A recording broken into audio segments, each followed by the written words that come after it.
একটি মানুষকে নিয়ে ভাবনায় আজ শত সহস্র মানুষ।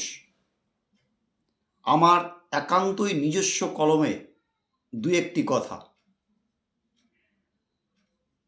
আমি সারাদিন ভাবি তোমাদের নিয়ে। আমার খিদে একটাই, বঞ্চনার বিরুদ্ধে লড়াই।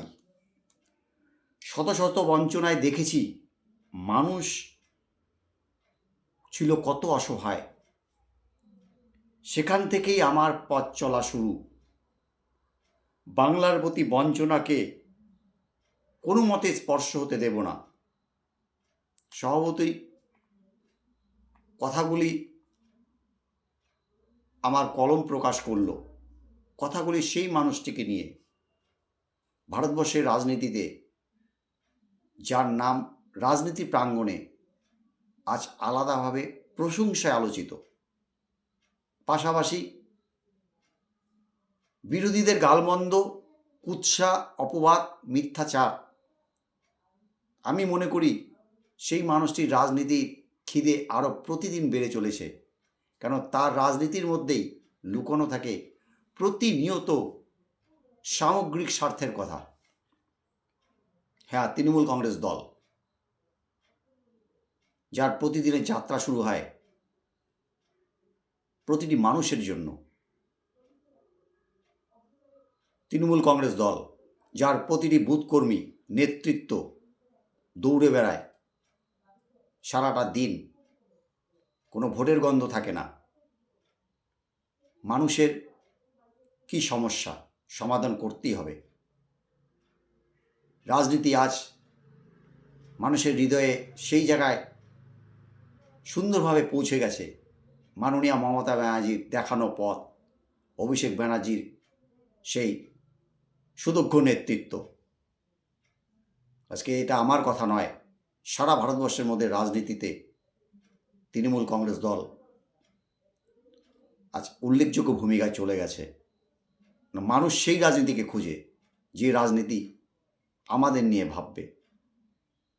মানুষ ভোট দেবে, তার অধিকারের ভোট। কাকে দেবে মানুষ জানে, মানুষ মূল্যায়ন করবে সময় মতো।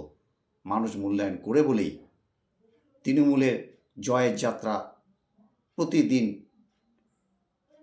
সুন্দরভাবে এগিয়ে চলছে মানুষের দ্বারা। বাংলাতে আমরা যদি বিরোধীদের খুঁজে বেড়াই, তারা হয়তো প্রচারায় আলোয় আলোকিত করার জন্য নিজেকে এগিয়ে রাখছে। দিনের শেষে আমরা যদি একাকী ভাবি, মানুষকে পেল তাদের সেই উচ্চ কণ্ঠস্বরে। মানুষ আজ একটা জায়গায় পরিষ্কার, তৃণমূল কংগ্রেস দল, তৃণমূল কংগ্রেস নেত্রী মাননীয় মমতা ব্যানার্জি, তৃণমূল কংগ্রেস সর্বভারতীয় নেতা অভিষেক ব্যানার্জি, তাদের নামে যে বিরোধীরা কুৎসা মন্তব্য, অপপ্রচার করছে, মানুষ ধরে নিয়েছে নিতান্তই এটা বিরোধীদের প্রতিদিনের একটা রাজনীতির প্রাঙ্গণে অংশগ্রহণ করার কিছু বক্তব্য। কারণ বিরোধিতায় গঠনমূলক কিছু না থাকলে জনগণ কি পাবে? বাংলায় বিরোধীদের জনগণ সেভাবে খুঁজে পাচ্ছে না, পাবেও না, তারা বুঝে গেছে। কারণ বাংলায় তৃণমূল কংগ্রেস সরকার যেমন মাননীয় মমতা ব্যানার্জি মুখ্যমন্ত্রীত্বে চলছে মানুষের স্বার্থে, তেমনি মাননীয় মমতা ব্যানার্জি সরকার তৎস তৃণমূল কংগ্রেস দল কিন্তু প্রতিবাদের ভূমিকায় আবার এগিয়ে যাচ্ছে রাষ্ট্রের কাছে। বাংলার মানুষ বুঝে গেছে গণতন্ত্রের স্বার্থে যেমন বাংলার সরকার চলছে, তেমনি এই বাংলার স্বার্থে, গণতন্ত্রের স্বার্থে আবার তৃণমূল কংগ্রেসই দৌড়ে বেড়াচ্ছে দিল্লির কাছে।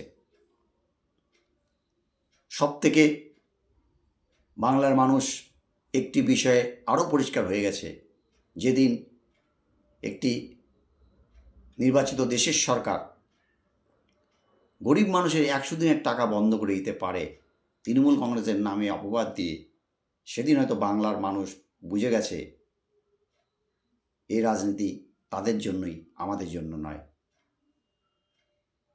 আমরা সকাল থেকে রাত্রি দিনপাত করি মমতা ব্যানার্জির স্নেহ ভালোবাসায়, মমতা ব্যানার্জির যে মানুষের প্রতি দায়বদ্ধতা, তার প্রতি কুর্নিশ জানিয়ে। তারপরেও আমরা প্রতিবাদ, আমাদের প্রতি বঞ্চনায় আমরা জানি বঞ্চনার বিরুদ্ধে যদি লড়াই করে মাননীয় মমতা ব্যানার্জি, অভিষেক ব্যানার্জি, তৎস তৃণমূল কংগ্রেস দল, যা যথারীতি বাংলার মানুষ এও দেখে বলেছে, দিল্লির দরবারে পৌঁছে গেছিল তৃণমূল কংগ্রেস অভিষেক ব্যানার্জির নেতৃত্বে। মমতা ব্যানার্জি যে, আমি দু একটি কথা আমার কলমের দ্বারা প্রকাশ করলাম, মমতা ব্যানার্জি যে আঘাত, বঞ্চনা, তার যে দুঃখ মানুষের হয়ে লড়াই করতে গিয়ে, সেই বঞ্চনাতেই কিন্তু কলমও বেরিয়ে আসে। আর তার যে প্রতিদিনের খিদে মানুষের জন্য, তিনি একটা সময় মানুষের স্বার্থে লড়াই করতে গিয়ে তিনি অনেক আঘাত পেয়েছেন। তার জন্যে তিনি সেই আঘাত থেকেই পথ চলতে চলতে আজ এমন একটি জায়গায় পৌঁছে গেছেন, তিনি আজকে মানুষের স্বার্থে, মানুষের কল্যাণে যা ইচ্ছে করছেন, মানুষ যেন সুখে থাকে। বাংলার থেকে আজ সেই দিশা পৌঁছে যাচ্ছে।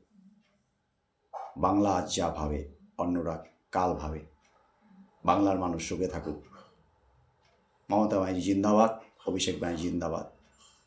আমার বাংলার মানুষের যে আজকে জয় জয়কার, তার জন্য আমাদের সকল মুখ্যমন্ত্রীর প্রতি নতমস্তকে প্রণাম, অভিষেক ব্যানার্জিকে নতমস্তকে প্রণাম। মানুষের জয়, গণতন্ত্রের জয়।